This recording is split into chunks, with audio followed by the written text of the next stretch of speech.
Welcome to today's webinar number 56. Byron White here. I'm here with Owen. Owen, welcome. Thanks. Great to be here with you, Byron. Right on. Excited about the presentation today. We've had a big pool of people very interested in this topic, so I'm excited to dive in, and a couple of things I just want to go over with everyone really quickly. I'm going to walk through about 10 slides or so and just give some people some observations and overviews from my perspective on what's happening with quizzes and personality tests and why they might be so hot. But Owen really has all the answers, so I'm not going to talk for too long, and Owen's going to give us some wonderful insight into really what's happening in the marketplace from his perspective, the most important one, namely somebody following this and producing an incredible product that's enabling this new revolution to happen. So without further ado, I'm going to just buzz through my presentation here really quickly. For starters, I sort of got introduced to this concept of quizzes and how potentially viral they could be at a company I started back in 2000 called Life Tips. And as an experiment, really to try to repurpose content, to be truthful, we launched something called Big Brain Tests. And I think it's a pretty good example of something that you could do very quickly and easily. And the way that it works, you can actually visit exercise.lifetips.com/bigbrains, and you'll see some actual tests of one of the tests. We have probably about 30 or 40 tests on Life Tips, and we actually just popped them up. We had buried them for many years, but it is inspired by Owen in this presentation. We thought we'd pop them back up to see what would happen. So the net of it is, you know, we took these tips. There are 120,000 tips on Life Tips, and we started making our authors that were our gurus, we call them, that were creating all of this content we were paying for. We said, you know, when you create a tip for us, can you create a question the tip answers, 3 wrong answers, and then 1 right answer, so we could run these fun big brain tests so people could test their knowledge and proficiency. So after launching these, in like 3 months, we had over 20,000 people that had taken these tests. And we kept them up for a bunch of years, but morphed the model around. It didn't see a spot for it. But, you know, there was something there. I wish I had, you know, cashed in on this a long time ago and realized the thirst that people seem to have. But let's sort of dive into this a little bit more. So in the end of the day, complexity, you know, of today's world might be a good reason why people are so attracted to these quizzes. We're going to learn, you know, a little bit today from Owen about what's really happening, why are these so viral, what's taking off, why are they taking off. But in the end of the day, you know, perhaps the reality of today's complex marketplace is really a reason why tests are so hard. And I'm going to get back to a further expansion on that in just a minute. But there's also a lot of pressure to brand me, particularly in the social environments like, you know, Facebook and Twitter. You know, who am I following? Who are my friends? What are they saying? What am I sharing? And how are people that hardly know me getting to know me? And perhaps by taking some of these quizzes and tests, it's yet another thing to push out in the social sphere to connect with my friends, compare how I stack up against them.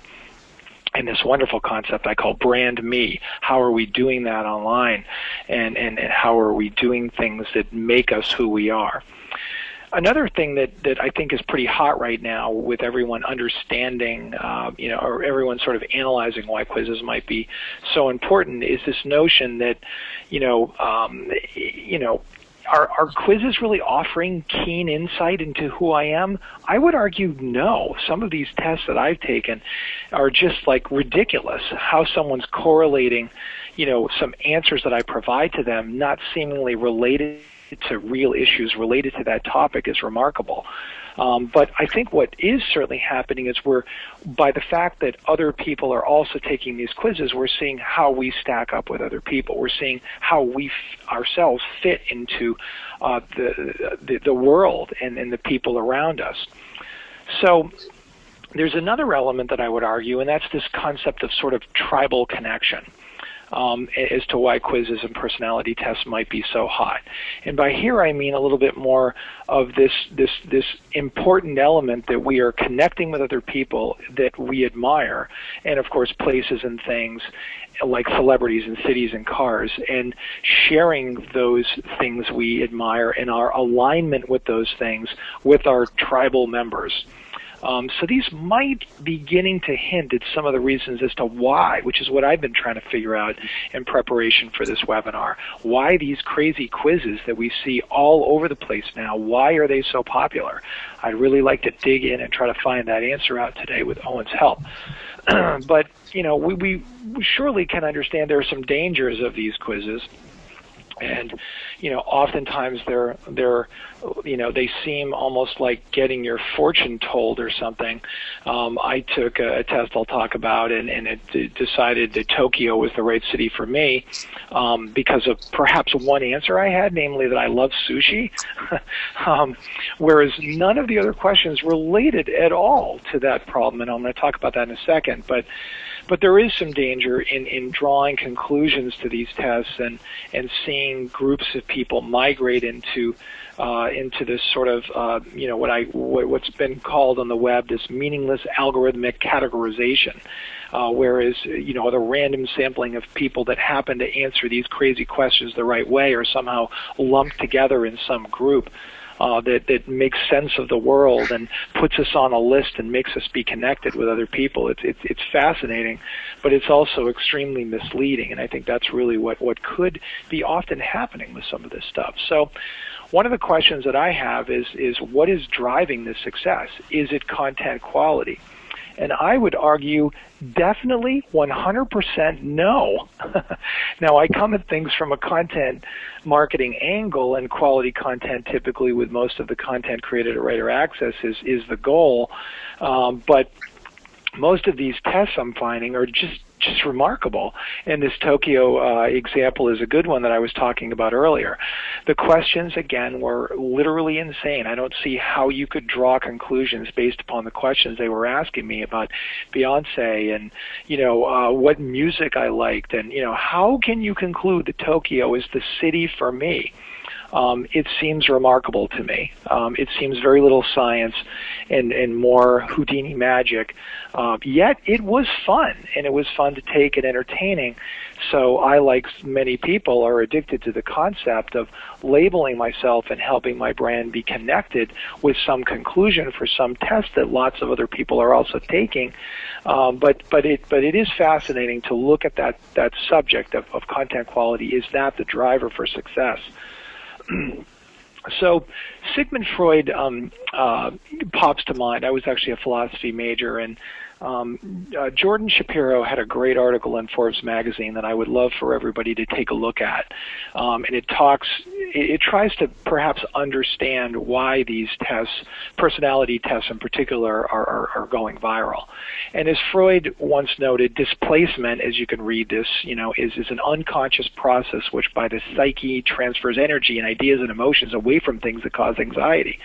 And it wants to move you instead towards things that are superficial and whimsical and distracted. And to me, I think there's a lot of wisdom in that, as Jordan, you know, drew those conclusions himself.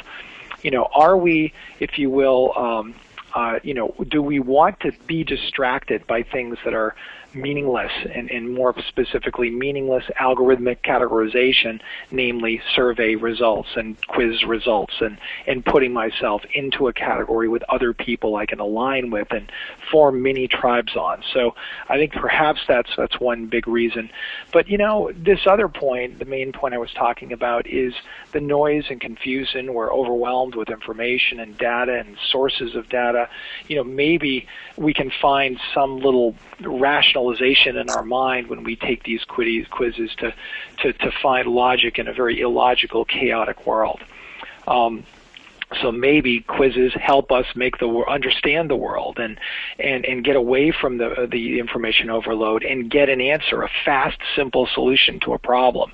Maybe that's why we're so interested and excited about quizzes.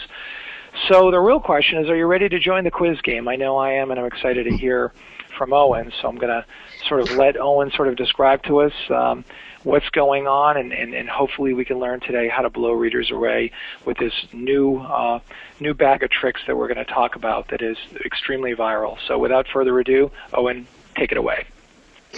Thanks, Byron. I really appreciate that thoughtful commentary on what's happening with quizzes right now. And you said that I have all the answers. Of course, I'd disagree with that. I would say that this is a book that's being written right now. And fortunately, with what I'm doing at Qwizard, we're part of writing that story, but we invite everybody to join us in that, because we're really learning as we go, as we see quizzes kind of having their moment right now. And Byron, I just want to make sure that we've got this baton passed, because I don't see for sure that the I don't see Owen in the drop-down. Folks can see my screen. I'm looking for you in the drop-down right here. There he is right there. Perfect. All right. Awesome. Great. There you go. Bingo. All yours. Thanks. Got it. Okay, thanks. Here we go. We're going to roll into this presentation that I put together about why quizzes are hot. And if I had to say in a more colloquial way what people are saying to me at conferences, it sounds a lot more like, WTF quizzes, man. What is going on? So just by way of kind of introduction on my story, how I got into the quiz game. Actually, 5 years ago, I started an inbound marketing agency called Fit Marketing, and it's been named one of the fastest growing companies in Utah, where I'm based, and a company that I love. We were one of the first people to actually get together with Qwizard. They were next door to Fit, and they said, we've got this quiz tool for educators. We think there might be a marketing use case. Why don't we give it a try? The first quiz that we created was, which marketing superhero are you? Simple concept. We put it up on the Kissmetrics blog. Kissmetrics is a great company that has a pretty good following on their blog. And so this first quiz showed us that 68% of the people that completed the quiz were willing to share their result in social media. 68%. I thought, man, that's pretty remarkable. And we launched another quiz, which is really simple. It was a graded quiz as opposed to this kind of personality, or what we call an outcome quiz. That was, are you an inbound marketing expert? And this one was taken just a couple thousand times, but it generated a couple hundred leads for Fit Marketing, this agency. And with the results that we saw there, we started rolling quizzes out to a number of clients. Pretty soon, I joined the Bearded Wonders next door and actually got my little baby Benny there, you see in the bottom right, in a Qwizr shirt, and moved here full time because we were just seeing such incredible traction with the quizzes that we've created. You might have seen us at a conference, or perhaps you might have seen Qwizr in the news. We made a bit of a splash about a month ago, and we announced our $2 million in seed funding. But really, what we want to be known for is the fact that tens of thousands of quizzes are being taken millions of times through Qwizr right now, and top marketers, agencies, media sites, content creators, all have been using Qwizr to create and promote quizzes. And so this is a small sampling of some of the folks that have been using Qwizr. What I want to do as we're talking today is just kind of expose everyone on the line to this hot content medium, to dig into it a bit, as Byron has already begun to do, show you how to generate leads with quizzes. That's an important component that is not being done by a lot of people, but it's in so many cases when there's this new kind of fresh area of lead generation going on. That's where some of the biggest opportunity is. That's certainly what we're seeing with quizzes right now. I want to make sure you understand how to take advantage of that. I'm going to share some success stories and techniques, and I'm going to get you started with some quiz concepts you can create today. And of course, as I mentioned in the kind of write-up of the webinar, we can talk as well about how you can become a Qwizard yourself. And a Qwizard is what we call a person who is an expert at making quizzes. So I just want to throw up this word of caution. I'm going to talk about things as if they're rules. I mentioned this book is just being written, and I want to say that it's okay to break these rules if you're doing it on purpose. I would never personally wear that dress that Heidi Klum has worn, but you might, and you might find that that dress is a real hit. And so keep that in mind as we go through these best practices. Don't be afraid to go outside of what we're saying here. Just know kind of that you're venturing beyond what we've seen is working so far. We know that there is this kind of renaissance happening with quizzes because there's been so much traction around them in the last year. Let's kind of dig into that. Quizzes have gone from this thing that we might have remembered from junior high that we didn't like. You remember those quizzes where you felt like a teacher was kind of trying to trick you, and it was just only about being assessed. Unfortunately, in many cases, I think for at least me and maybe some of you, the quizzes that I took weren't even really helping me learn. They were just more focused on me being able to show or regurgitate some sort of knowledge that I'd gained. So Now, what do we see quizzes as? Well, quizzes are those things that are taking over your social media feeds, in particular your Facebook feeds. I'm guessing that most of the people that are on this webinar, you've taken a quiz in the last few weeks, or if not, you've at least seen them. And if not, you've kind of been hiding under a rock. And so, Byron mentioned some ideas about why these quizzes are so viral. At a simple level, I would just say they're a medium that's engaging by nature. They're nourishing, and what I mean by that is you're learning about the world and you're learning about yourself. And they're also challenging. There's this magic moment in our minds when we're posed a question and we have to choose an answer, and that presents a challenge. And really, it's all about me when you're taking a quiz. It's kind of like you're walking past a mirror, and how many of us don't have a hard time kind of taking a quick peek at the mirror? And Byron mentioned this quiz that he took about what city should you live in. You think, that's interesting. What city should I live in? And that's kind of that little peek in the mirror. And most of us, if we're honest, we don't want to stop anyone from telling us interesting things or useful things about ourselves. The proof is in the pudding when it comes to quizzes. I mentioned these tens of thousands of quizzes that we're observing on Qwizard, and of course we're looking at quizzes across the board. These numbers are just from Qwizard alone. 78% of the people that start a quiz right now are completing the quizzes, and the average time spent on a quiz just across the board is 2 minutes and 27 seconds. That's a lot of engagement time. You might have seen some big BuzzFeed quizzes like this one, what career should you actually have? This was taken over 17 million times. Here's another one, what kind of dog are you? A few months ago, BuzzSumo did a study, and they looked at all of the what they consider to be viral content across the web, and they found that 8 out of the 10 most shared articles on the web in the last 8 months were quizzes. 7 out of those 10 were from BuzzFeed. The other one was this New York Times quiz that I bet quite a few of you took as well. When I go to conferences and I ask how many people took this dialect quiz from New York Times, I'm shocked by the number of hands that are raised, usually over 50%. So this quiz was launched on December 21st, 2013 on NewYorkTimes.com. It was a quiz that basically asked you a number of questions to diagnose where you were from, and based on your answers, it was incredibly accurate. And in just about those final 10 days of the year, this quiz became the most viewed article on NewYorkTimes.com in 2013, right over that Christmas season. Pretty remarkable.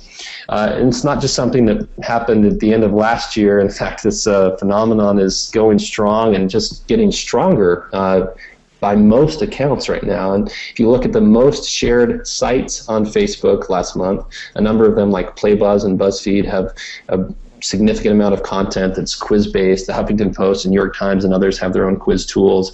If you look at the most shared pieces of content on Facebook in September, 7 out of the 10 of those were also quizzes.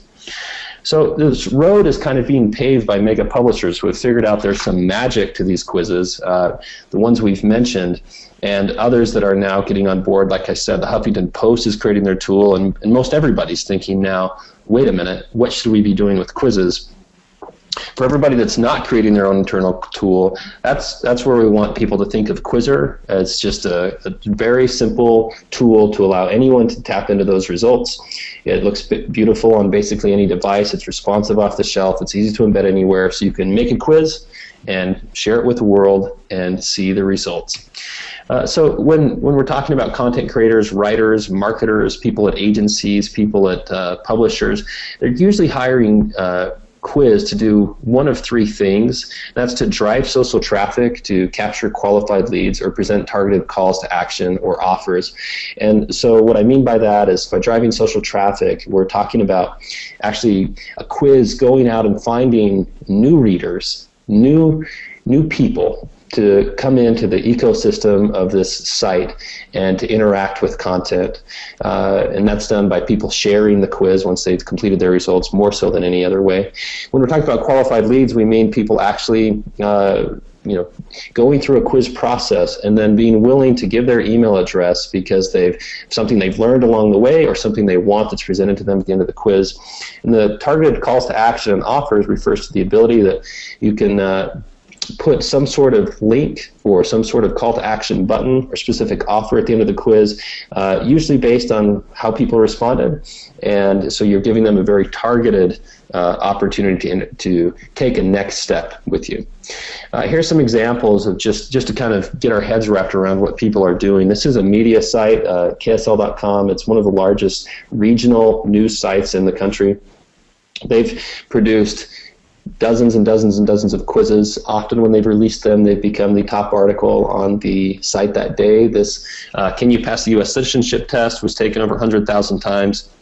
It's a very popular quiz of a little bit more serious nature. This was an example of a graded quiz that performed really well. Where Is This in Utah is another graded quiz that performed really well. It was a simple quiz with images, and people had to guess where it was, and then they wanted to prove to their friends that they really knew Utah, so there was a very high share rate on that. Others you can see here, like Are You Smarter Than a Fourth Grader, was a test of how well people knew the history in the state of Utah. Kind of a more comedic bent.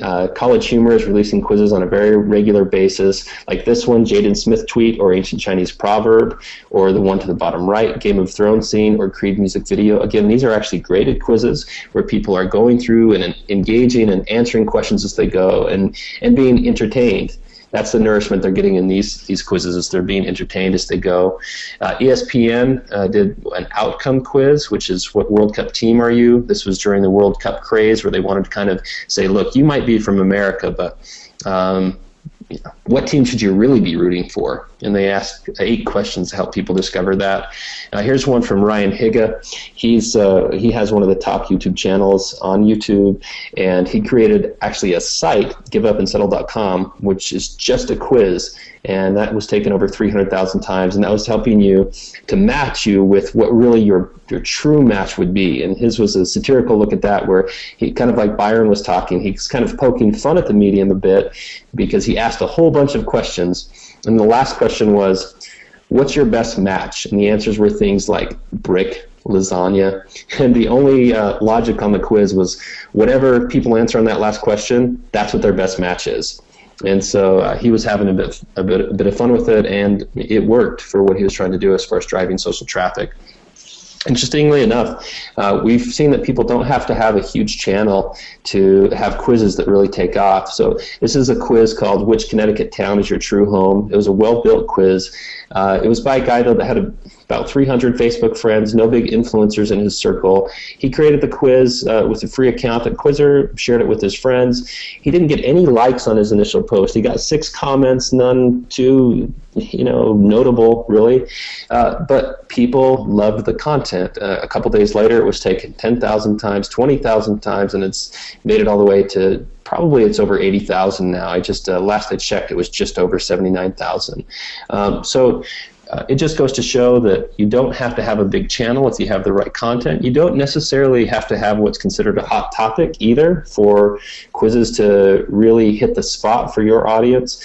This is a guy that's actually a friend of mine. His name is Tanner Cloche, and he attended an earlier webinar that we did about how to create quizzes. And he hit me up on Facebook a couple days later, and he said, Owen, what do you think is kind of a good result for this linguistics quiz I created? And I said, I'm not sure, Tanner. I don't know how you've promoted it. I don't know about the content. What's happening with it? And he said, well, my wildest dream was that this thing would pass 1,000 times taken, and we've just sailed past 10,000. And of course, now it's gone over 68,000. And the reason being is that it's a good quiz that really speaks to what this particular niche audience of linguists is interested in. They want to know what kind of subfield of linguistics they should join, and so not only was this content shared in a really high rate, but also it was picked up by top linguistic blogs and forums, and they shared it with all of their following as well. So we've talked some about driving social traffic. Here's someone who drove a lot of social traffic and also then turned that into a lead generating tool. This is Godvine. It's also their sister company Crosswalk. It's a Christian news site. They created this quiz, which Bible figure are you? And this has now been taken over 500,000 times, but what's even more interesting to us is that it's generated over 7,000 new email addresses for their newsletter. So they put in this call to action you can see on the right there: sign up to receive a fun weekly quiz from crosswalk.com. People put their email addresses in, and they were really surprised and happy with those results. And that's really what I would say we're most excited about, is not just the fact that you can drive social traffic with fluffy quizzes like which Disney princess are you, which is a really popular quiz. You can actually take that and produce real business value if you follow the right steps. You can create something like this. You'll see on the stats on the right-hand side. This is from the stats panel of a company called Sideshow Collectibles. One of their quizzes was, which Court of the Dead faction are you? Another one that was really great is, which Star Wars bounty hunter are you? This particular stat panel refers to this Court of the Dead faction quiz. They generated over 15,000 leads. In fact, they were so successful with that quiz that a website called The Mobile Marketer did a big write-up on it. And one of the most interesting lines to me from that was this little section. It said, yeah, they, besides generating over 15,000 leads, they got over 1,800 new orders and $75,000 in revenue and 1,220 new customers just from this one quiz alone. So that goes to show you that if you tap into the right formula, you can take something that's is popular medium and create a lot of business value from it. So how do you actually go about capturing leads? What's the thought process, and just kind of what does it look like? You've got your quiz that you've created. You're going to put a call to action at the end. You're going to ask people for their email address. You're going to give them a good reason to do it. You're going to get leads that are in your stats panel. You're going to export them to your CSV. You're going to follow up with them. You're going to hopefully buy the yacht and hopefully have a lot of fun before you're done. But let's look at a few more examples of people that have followed this process. Here's, of all things, a gas station, Maverick. They created a quiz, how manly is your man?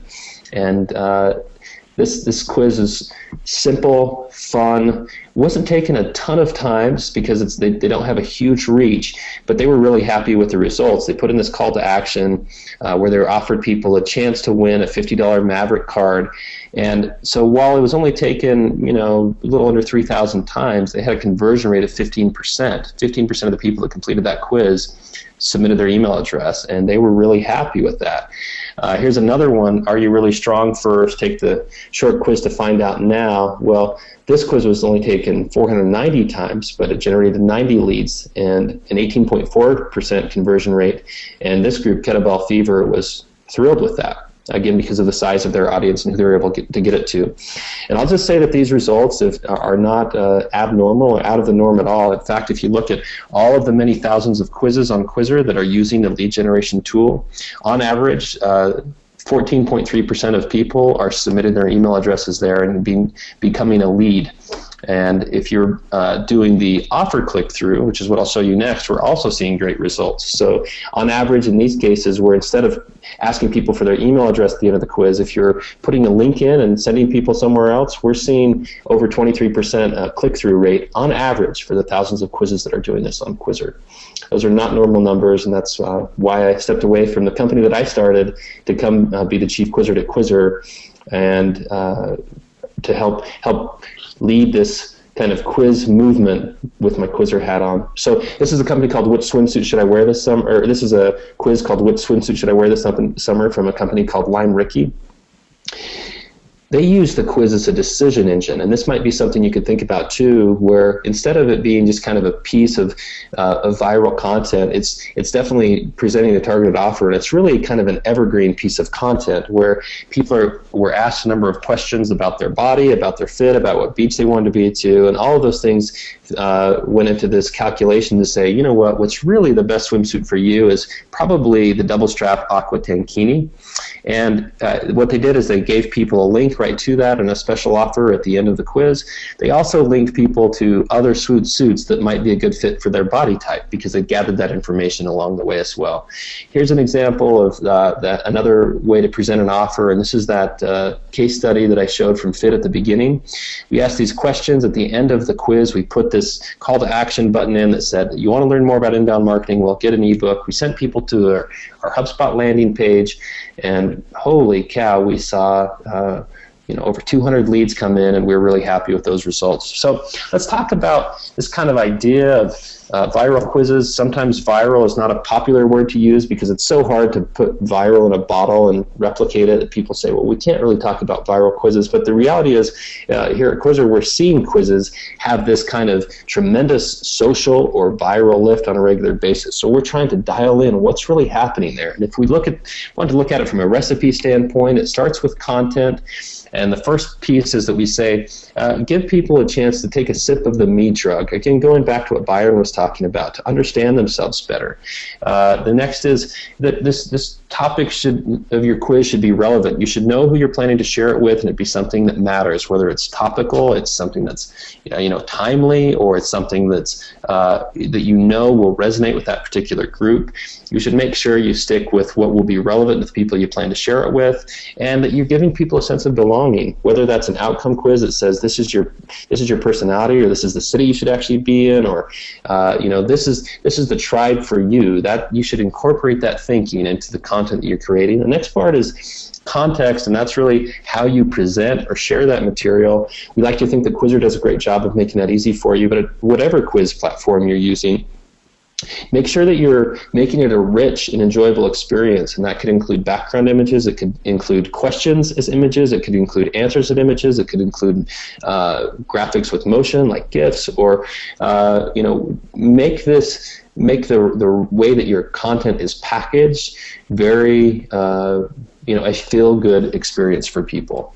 And the third part is make sure that you're sharing it through all of your channels. Just like you would with any other piece of content that's on your content calendar, you're going to want to be thinking through, how often and where should we be sharing this? Is it on Facebook? Do we want to send it out to our email list? Are there certain forums or communities that we can do some outreach to who will share this with their following in their group? And if you have a concerted strategy when it comes to the channels that you're releasing this on, you're much more likely to have success. And of course, if you really want it to go viral, then you're going to need a pinch of luck.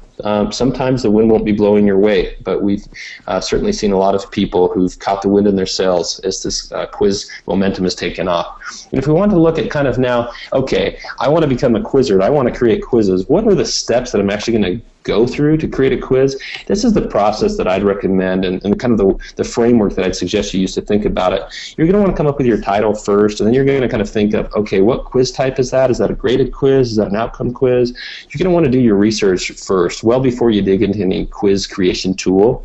If you do it the opposite way, you'll say, okay, I've got my title, I've got my quiz type, and you're going to get into a quiz creation tool, whether it's Qwizr or another, and you're going to stare at the screen and say, now what? So you're going to want to kind of do your research, plot out the plan for the quiz in advance. Then you're going to want to gather your images and your other pieces of media that will be a part of it. And then when you go to make your quiz, it's going to be a GIF. It's going to go really quickly and smoothly. And then you go ahead and roll out the distribution plan that you've outlined. So let's dig into each of these a little bit more closely. If you're thinking now, I hope you all are, about either topics that you write about on a frequent basis, or maybe you're thinking about your own business or your own brand. So when you're trying to come up with a title, these are some good questions to ask. Well, what content already is resonating with our audience? You know that from the response you get when you send out webinar invitations. You know that from the open rate and click-through rate you get on emails. You know that from which blogs are shared most often or have the most comments. And so those are some of the obvious clues for you. If you're already getting a lot of traction with those titles or topics, chances are good that you're going to see a lot of success with a quiz as well. And another one, though, that might not be as obvious is which topics get the most questions, right? When you're sharing content on a particular topic, whether it's in social media, on your blog, or even when you're talking with people out and about, or at conferences or events or networking, what brings up the most questions? If you're getting a lot of questions, that's a natural cue to think quiz. And what topics are the most controversial? Some people stay away from these, but a lot of the most popular quizzes are tackling controversial subjects because they allow people to think through this controversial topic as they're posed questions along the way. Another one is, are there decisions that people are trying to make but they're struggling to make? And that gives you an opportunity to teach them through a quiz, right? When we're posed to questions, our minds are open to learn, and that might be a bit of a more serious use case for quizzes, but a good a good idea to consider? And are there topics that are misunderstood? Again, quizzes are a great way for people to learn, especially when we do them right and not the way that at least my junior high teacher did it for me. And that was, we'll talk about some of the ways to do it right here in a moment to help people learn. But I want to just kind of, if there's someone out there who's listening to this, maybe you're grabbing some lunch and you're thinking, this is all well and good if you're ESPN or if you're Yahoo or if you're Ryan Higa, but what in the world am I going to do with this? Or what am I going to, with the topics that I write about on a regular basis, how would I fit quizzes into this? How do I put a quiz into my next blog post? And I just wanted to share some ideas riffing on what you might do if you were in the wild world of optometry. And I say that because I think if you can make compelling quizzes for optometry, you can probably make them for just about any field. So are you a candidate for LASIK surgery? Should you be wearing glasses to drive? Do you know the 7 most common mistakes of new contact wearers? What style frame should you choose? Here are the top 10 little things you can do to keep your great eyesight. What's going on with my vision? And this one, just a statement, give yourself an eye exam. All of these could have pretty robust quizzes built around them that would be likely to be well received by the audience of folks interested in or optometry or their eye health or other audience related to this area. The last one, do I need special lenses? Another good example of a topic that could work for you. So when we talk about choosing the quiz type, again, there's the graded and the outcome quizzes. I think we've pretty much covered this, but if not, just to be absolutely clear, graded quizzes have right and wrong answers. Outcome quizzes do not. So when Byron takes his quiz about, what city should I actually live in or what city should I actually visit, there's no right or wrong answers to every question he's asked there. It's just trying to assess based on what he's saying and say, oh, this is the right city for you. And maybe in that case, they weren't trying to assess very hard. But on graded quizzes, there's a difference where you say, okay, with each question, there's a right or wrong answer, and that's kind of more traditional quizzes that we're used to. And we're talking about viral graded quizzes, if we wanted to say some formulas or some patterns that seem to come up again and again and really to be successful. These titles as formulas are a starting place. Again, break the rules, go outside of this, but these things have proven to work. Are you a blank expert, are you an inbound marketing expert that I mentioned earlier? Or can you pass the blank test, whether it's the citizenship test or the driver's test or some test that people are familiar with in your area? It gives them a chance to take that quiz quickly and test themselves and perhaps even prove their proficiency or learn something along the way. The world's hardest blank quiz. One of my slides later on will show you the world's hardest car quiz, a snippet from that. And that is a quiz that's been taken over 300,000 times. It was released on a blog over in the UK, and it's been extremely popular. And whether it's cars or some other type of content, people that are really fanatical about that area like to take the hardest quiz in their specific chosen field or area of interest. Another one is, do you really know the lyrics to blank? One that's really popular right now is, do you really know the lyrics to the Fresh Prince of Bel-Air? That quiz is going around like crazy, and that just gives you a chance to remember a song and quickly show, yeah, that's right. I belong to the tribe of people who really know about the Fresh Prince. So when you're creating these quizzes, you're going to want to do things that make the quiz a very snackable experience, I would say. Just by nature of this medium, it tends to be more of a fast-thinking medium, at least the majority of quizzes that we see. You might have read something in the past about how BuzzFeed is doing a really good job of capturing both fast thinking and slow thinking. If not, that's a good area to dig into. But it's very hard for people to go through if they're in a fast thinking mode. They've clicked on a quiz, they want to go through this experience, and you've given them a whole bunch of options that they have to consider. Or worse yet, you've said, select all that apply to this question, and you've given them 8 answers that they have to go through, because when you ask that kind of select all that apply question or a multiple answer question, you're really asking people to read every single answer. You're asking them to read every answer. And so you want to avoid that. You don't want to try to trick them when you're doing true and false questions. Just make it clear. You want to give people a chance to show what they know. And then on these graded quizzes in particular, you have this opportunity to show feedback. And that means give more information about the right answer. So you might someone might answer a question, and right in that moment, they've just taken the time to process that thought. Okay, who really was the third president, or what does this mean in the Bill of Rights? And you have the opportunity to say, yes, it means this, and here's a bit more, and to feed them when their minds are still open from that question being asked. And so we've looked at quizzes across the board. I'll just say, generally speaking, if we look at the top performing quizzes, they're about equal between graded and outcome-based quizzes. But if you look across the board at all of the quizzes, you'll see that outcome-based quizzes or personality quizzes are being shared about 3 times the amount of graded quizzes. The way that you can change that if you're building a graded quiz and that's the right type of content for your audience or your topic is you can actually assign outcomes to specific scores. So someone may get, you might say, if someone falls between 90 and 100%, well, that means you're a genius, or that means your city is Tokyo, or your Disney princess is Jasmine. And you give them that kind of same outcome that people like to share so much in social media. So let's look at these outcome-based quizzes and kind of how they work. Again, these are the quizzes without any wrong or right answers. Some of the most popular varieties of these are, which marketing superhero are you? Which Disney princess are you? Which blank are you? And the next one is, what city do you actually belong in? Or what religion do you actually belong in? Or what political party? What state? All of these ideas where we're going to take this quiz, as Byron said, simplify this kind of complex world, and you're going to tell me, this may be the place for me. And another one is, what kind of blank are you? So what kind of roommate are you, or spouse, or what kind of fan are you? Those are all types of outcome quizzes that have been really popular. When you're thinking about an outcome quiz, where I think you should really start with your focus, if you're looking to build something that will get a lot of traffic, is think about that outcome. What I mean by that is the result that people actually see. So when you say, they're told, okay, you are Jasmine, what do you actually tell them? Why are they Jasmine? What are you saying about that? And if you want to do this right, just consider what kind of content people share in any medium, whether it's quizzes or not. And that's, people tend to share things that invoke awe, laughter, or amusement.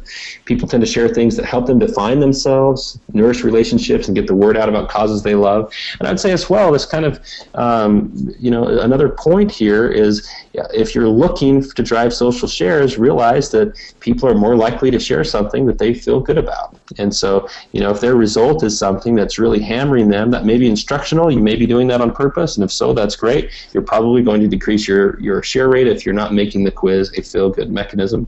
So when you talk about mapping differentiating factors, what I mean by that is, let's say that we are going to create a quiz about, which farm animal are you? Well, you might just start there and say, okay, now what questions do I ask? And I would suggest that that's the wrong way to start. What you'd actually want to do is think, okay, what are the actual farm animals? What are the outcomes? Let's say it's a cow, pig, chicken, horse, dog, something like that. Then you might say, well, what actually separates these animals from each other? And this is getting into this idea of, how do we actually create quizzes that have some more meaning, even if they're popcorn or snackable, or what if we even want to go a lot more serious about them? How do we actually build them in a way that there's some meaning behind it? And what you might do then is you might say, well, what separates these animals from each other? Are these differentiating factors like diet or activity, or their relationship to man, or other things that you might kind of recognize, say, this is what the real difference is. And then your questions will fall out of that. So, if we're looking at those kind of differentiating factors, we might say, well, one question could be, what looks yummy to you? And we can show examples of different pictures. And that's where, the question is that connected to the actual result? And are you giving people an experience that they're going to enjoy along the way? So maybe rather than just saying, which one of these foods would you eat, and it's a picture of slop and grain that those animals actually eat, you might actually, show bread for grain and other things that are kind of parallels to those that really, give people an experience that's creative and rich. And I just make one point on this too. A lot of times when people first start making these outcome quizzes, they tend to just do one-to-one, meaning if you've got 5 outcomes, every question has 5 answers, and every answer maps to one outcome. That makes kind of a stale quiz-taking experience. What you can do is you can map those out in different ways. So maybe one question has 3 answers, but 2 of those answers map to two outcomes, right? So you might say, if you answer this, that maps to both dog and that maps to horse, or something like that. And if you structure that in the right way, you'll still have a quiz that produces a varied number of outcomes, and hopefully, if you really focus on it, you can share outcomes that have some meaning for people. A lot of people ask at this point when I'm just talking with them about things, they say, well, so what you're telling me is, is this kind of like a survey, or how do surveys fit in? And really, what's amazing about quizzes is that you're gathering all of this information while people are answering these questions. You're learning so much about them. It allows you to help them and provide useful information to them and serve them even better, just like a survey would. But the big difference is, I never see surveys shared in social media. I mean, maybe once in a blue moon if there's a big special offer attached to it. But, what happens when people send out surveys? What do they actually say? They say, please take my survey. It'll only take 3 minutes. There's only 5 questions, and you end up begging people to take the survey. And why is that? Well, I think the reason is that surveys aren't feeding the people that are taking the survey. They're clearly feeding the company that's putting the survey out. With quizzes, both sides are being fed. It's clear that, yes, I'm going to input this information, but I'm going to get something back out of it too. That sip of the me drug, that sense of belonging, that clarity in a confusing world. And so we see quizzes as being a whole different category than surveys for that reason. When it comes to finding the right images, which is kind of the next step, since you've done your research, you've got your quiz questions all kind of hammered out, now you're saying, well, now I'm going to figure out what images or media to put with this. We've got a bunch of tips on a blog post called Images in Qwizard. You can feel free to tweet at me for that, send me an email, you've got my contact information, or you can just look it up on our blog on Qwizr. But here's a simple one to get you started. Just go to Google Images, look at the search tools, and go down and click on Labeled for Reuse. And that's only going to show you photos that are already kind of labeled for people to use them, and that'll keep you free of breaking any copyright laws. And that's where I'd suggest you start if you just want to get started today on making a quiz. Of course, you've got a bunch of other resources that you can, where you can find other great images, and any images that you own are great to incorporate, and maybe even the best to incorporate. So that's just a kind of a tip to get you started the right way there. And then once you've got all of that done, you should be able to create your quiz in minutes. This is just a sample of a little piece of the interface on Qwizr. But again, whatever tool you're using, just do all the hard work first, focus on that, and then when you go in to create your quiz, you're just going to have it all lined out. It's going to go really fast. Then it's time to share it with the world. Here's that quiz that I mentioned, the hardest car quiz in the world. So you can embed your quiz anywhere. Make sure you're embedding it every place that makes sense. Make sure you have it set up so that when people share this quiz in social media, it's directing traffic back to that page. This is what this looked like embedded on the CarWow quiz. They didn't even put a background image on it. They went very plain. They shared this quiz in social media, and they had a hugely successful quiz that's really taken off. So the question now is, does technique matter in all of this? And this is kind of an open-ended question. Does it matter for you, and does it matter for the whole quiz phenomenon? And I would say in both cases the answer is yes. If technique matters if you like results. So it matters for you because it's going to make a difference in either the share rate that you get for the quiz, or the lead conversion, or offer click-through rate that you get. But it's also going to matter because there's this thing going on right now where there's so many quizzes being created. Inevitably we're going to see a lot of quizzes that come out that aren't really created using best practices, and that will start to erode, I'm afraid, the trust that some people have in quizzes. And maybe that's okay. Maybe that needs to happen so that the best can rise to the top. But at any rate, as we look at it for you, if you want results, if you want to drive social traffic, present targeted offers effectively, or capture qualified leads, you've got to get some technique down. And here's some examples of just pulled from some of the top performing quizzes at different lists, whether we're talking about share rate, offer conversion, or lead conversion. And you'll see that a number of these quizzes, they made more than one list. All of them have great topic. All of them have great content. They're interesting topics. They're great titles. And interestingly enough, they work great on channels both large and small. So I'm going to fly through now as we just kind of get ready to wrap up the presentation part of this webinar, and then I'd be happy to take some questions before we wrap. But just think about these motivations of a person taking a quiz. They want to feel like the questions are fair. They want to trust the data. They want to feel sufficiently assessed. They want to be entertained by what they're seeing. They want to be challenged and fed by it. And if you want them to share, you need them to kind of want to see how their friends do, to want to share this. They need to be, have this awe or amusement about the result. You want to give them something to be proud of.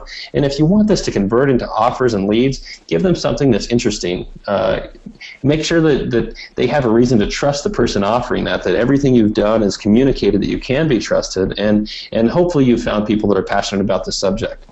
So here are the final 10 tips on creating quizzes. Show me something cool, make it look good. This quiz on the right was from a very popular quiz actually titled "Whose Cleavage Is This?" But it wasn't what you'd think. Instead, the people that were being shown here were folks like Dog the Bounty Hunter. That made people laugh and certainly got a lot of shares. You can also do things with the way you use images like we've talked about. See, these are examples of where even the question itself is an image as well as the answers. And you get bonus points if you do something really creative like these folks over at Sideshow Collectibles. If you look at these different question answers, those images are all one image that they've pulled together to make their answers look really cool. So ask me interesting questions. This is my mother-in-law, Christy. I love spending time with her because she's the best question asker that I know, and that makes her a great Qwizard. Whether it's trying to ask people which one of these images is a museum or something else, just ask questions that pull people in, and ask questions that have a logical flow to them as people go through that quiz-taking experience. You want to be fair, and I'm talking about graded quizzes here in particular.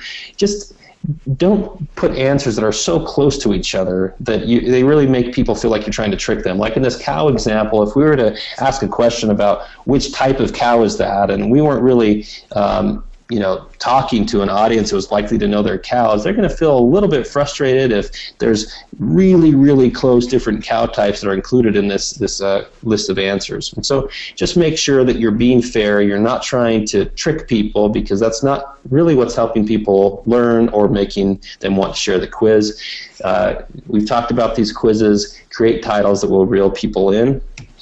Help people feel sufficiently assessed. That's something where Byron has obviously not felt sufficiently assessed in the number of quizzes he's taken. That raises questions in his mind. And it's not just about the number of questions, it's about the type of questions. But one thing to consider is if you want to tell people what car they should drive and you only ask 3 questions, well, they better be 3 great questions. Now, this other one that we look on the right here is what type of Ford Mustang are you? That's 10 questions. That was pretty effective. Feed people is all about giving them this additional information when their minds are open, just like these examples do here. So people are asked this question about the animal, and they find out the Holstein cow is a breed which originated in Europe. Did you know that the black and white spots come from breeding 2 other breeds that were black and white? Now you've just given people something to hang on to right while their mind was open. You've put something in it that is more likely to stick because of where and how they learned it. Stay on topic. If you know your people are Star Wars lovers, give them the Star Wars pugs and give them what they came there to get. Make people laugh, for sure. It's the main reason behind a large percentage of the quizzes that are taking off. Give people something to brag about, meaning this end result, make it something they can be proud of and would be willing to share, and this will really contribute to kind of this branding of me concept that we've discussed earlier. And then make people an offer that they can't refuse. If you want to use this quiz to generate leads, then give them something really meaningful. Like I love this Meg Ryan's Martha's Vineyard Oasis result, because people want to find out what celebrity home that was really meant for them, and then they told them, and they said, you can see the home here, and this quiz in particular got a click-through rate that was just off the charts. High, well above 50% last I looked at it. So the bottom line is go make something awesome. As great content creators, what audience like. Find ways to put quizzes in it. You can get started doing that at Qwizard.com if you want to just try it out. Go do it. It's free. You only pay for upgraded plans as you start to generate leads and offer click-throughs. And I would say if you're feeling like you've seen this quiz game from the outside and you haven't known how to get in, it might look like a brick wall. I just suggest it's actually a wall made of paper mache. Just go up there and blast right through it, get started, follow these steps, and you never know what your next quiz or the quiz after that might do to generate results for you. So that's the presentation that I have there, Byron, and of course happy to take questions. Terrific. Really appreciate just a fantastic presentation today, Owen. Really appreciate it. A lot of great questions came in, so I want to get to those really quickly. We have about 5 or 10 minutes so we can ask a few questions. Let me rip down a few of the great questions that came in. Number one, how can you make sure your quiz is not stolen or redone by another organization? Yeah, great question. So there's not a one just simple answer to this. It's kind of the silver bullet. We have seen quizzes kind of become recycled in other places, and so the answer, I guess, is to the safest answer that may not be comfortable for everybody because it's not just like kind of a fail-safe thing, but it's to do the best one and to do it first, and to be the one that people refer to. And what we have seen is that there are people that have done that, and then there have been kind of copycat quizzes, and some folks have gone the route of pursuing legal action. Of course, they've kind of ripped off their content. Others have said they've let it ride, but the shortest answer is the hardest, and that's to be the best and do it first. And I'm going to allow you about 15 to 20 seconds for each question because they continue to come in. I'd rather get a quick answer than no answer for some of these. Can Qwizr be applied on an internal SharePoint site? It should be able to. It's similar to sharing like a YouTube video, and so I'm guessing if a YouTube video can be embedded there, that Qwizr will work right there too. But shoot the specifics to me at owen.fuller@qwizr.com, and we'll take a look. Do you need Disney's permission to mention Disney in a quiz? I would get Disney's permission to mention it. Yeah, there's. I would say most people that are mentioning Disney in quizzes do not have their permission, but I think it's a best practice to get their permission. Could you tie a prize or a raffle if they leave their email address or like your Facebook page at the end of a quiz? Any thoughts on that as a strategy?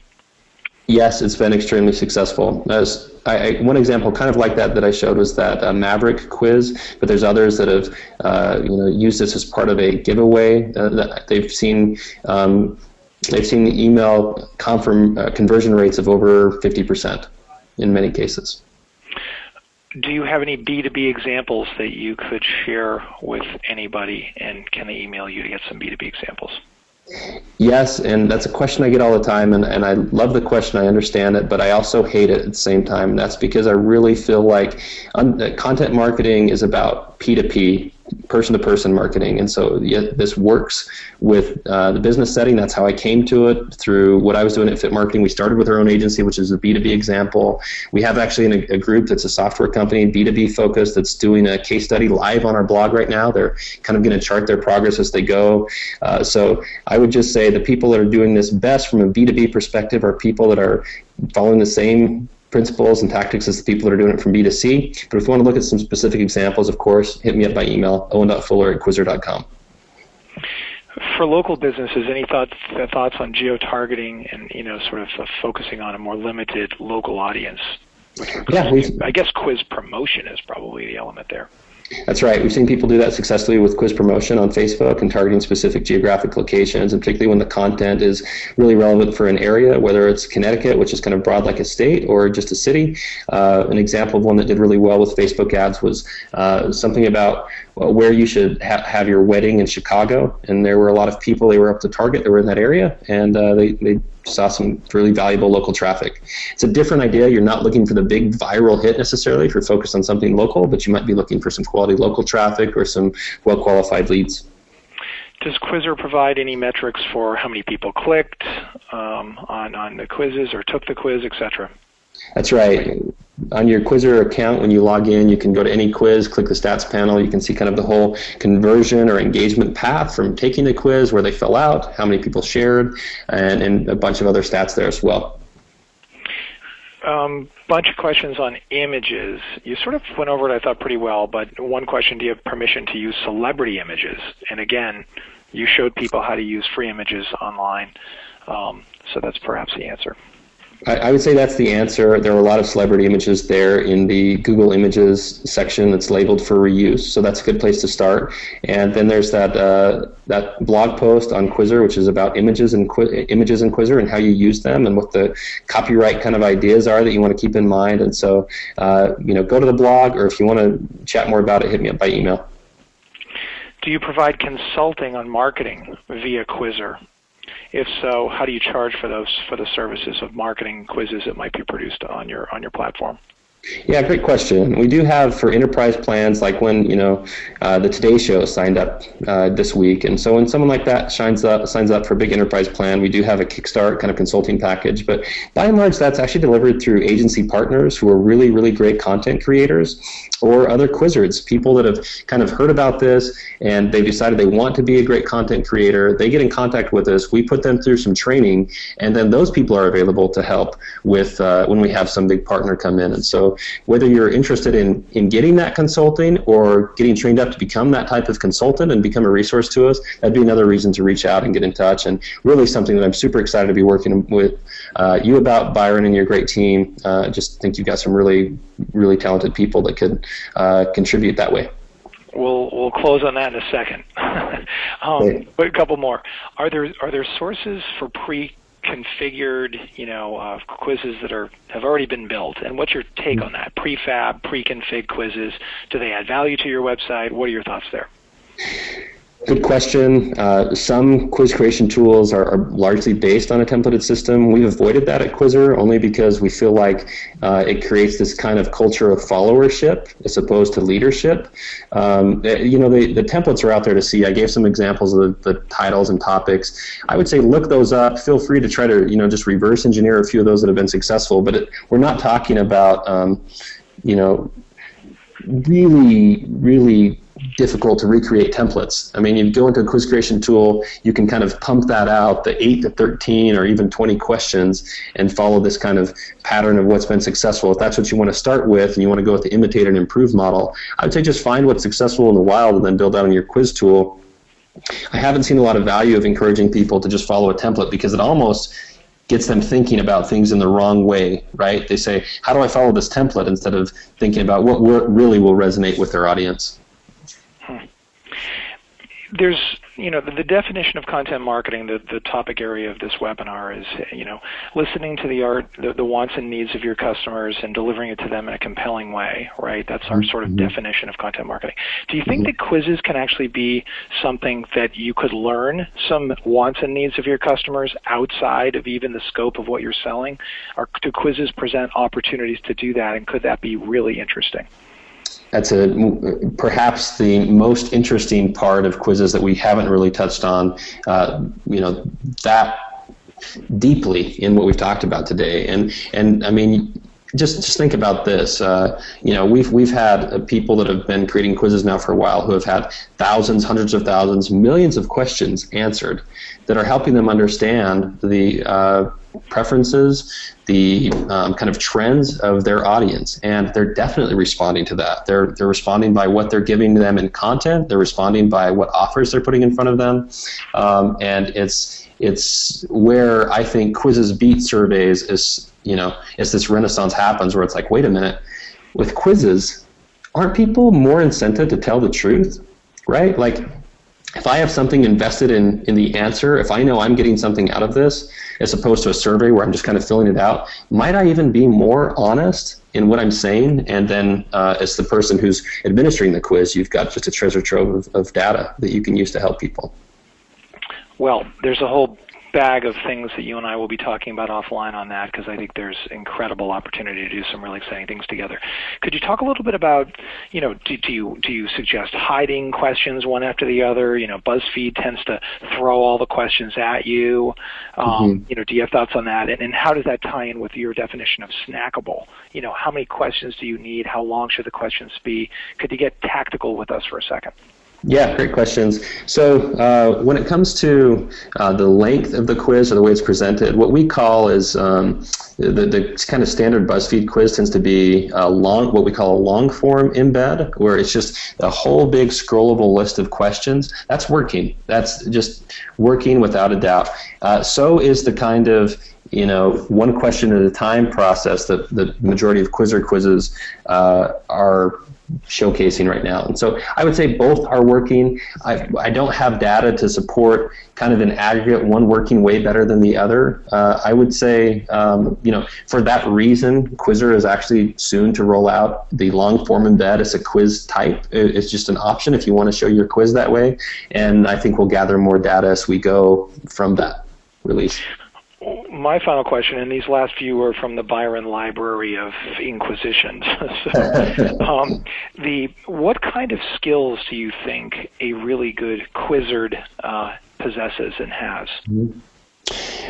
So the easiest answer to that is a great writer. But underneath the covers of what a great writer is, it's really a great thinker. And that's why I think if you're a great thinker where you can really understand what resonates with people, and you can understand how to then logically put together an article or a video or a website, because you really get that all great communication boils down to one-on-one communication, right? Like if people talk about mass marketing, well, if you're doing mass marketing right, you're boiling that down to one-on-one conversation with somebody. So anybody that's able to really boil down to the essence of what needs to be communicated and can convey that through great writing, well, Qwizr will make the rest of that easy for you from there. It's easy to find the images. It's easy to crop the images and to make it all look great, and everything kind of flows from that thinking that manifests itself through great writing. It's just been great having you on today's webinar. I want to show you something real quick that I want to get your opinions on. So you talked a little bit about the importance of, certainly search engine optimizations, but creating titles for quizzes, and I do think there's something really powerful there. Do you think that there are tools like this that are helpful? This is a tool inside Writer Access. We call it a topic finder, and it quickly pulls up for you terms that begin with how, when, where, what, who, showing search volume and CPC price. In looking this over, I just punched in LASIK here because you had an example on that. Mm-hmm. As you look these over, do you use tools like this? If so, what do you use? And do you think a tool like this would be helpful? I love this. Yes, we use tools like this, and we know that the people who are successful creating quizzes use tools like this, whether they're using tools that are just, there's a whole variety of tools to do this kind of thing, and whether it's just kind of they're using their AdWords tools or this, what I love is, what you're really pulling up there, Byron, is the questions that people are asking, the problems they need solved, and those are great, that's kind of great starting point for quiz creation. I love this. Yeah, cool. Awesome. It's available for all of our clients right now. I'm going to make it available for all of our writers as well because I think it's a really great research tool, and we just need to do that. So I also want to just show everybody where they can get a hold of my book. We will be sending a copy of both a link to the, whoops, a doozy. Sorry to burden everybody with this. We'll be sending everybody a link to both the 2 copies of my book that you can download, as well as the presentations, and a link to a recording of this presentation as well. So good stuff coming everyone's way. Oh, and thank you so much for being with us today. Really, everyone learned a lot. Fantastic. Thank you so much, Byron. Great to be with you, and great to be with everyone online. I'd love to connect with you, whether it's through Twitter or email or LinkedIn, whatever's the best way to be in touch. Let's write this quiz story together. Right on. Look forward to the next conversation with you, which includes trying to have quizzes created, a request coming to a theater near you soon where you could use the power of our writers at Writer Access to create quizzes for you using the Qwizr platform, and something that Owen and I are working on very quickly, particularly given the response of this webinar. So tune into that, everybody. So thanks again, Owen. Thanks again, everyone, for listening in. We'll see you next month for our 57th. Holy mackerel, I'm getting old. I think that's reflected with the lack of hair in my head. But this has been a really great webinar. Amazing turnout for this. So thanks again for everyone tuning in. We'll see you the next month. Bye-bye.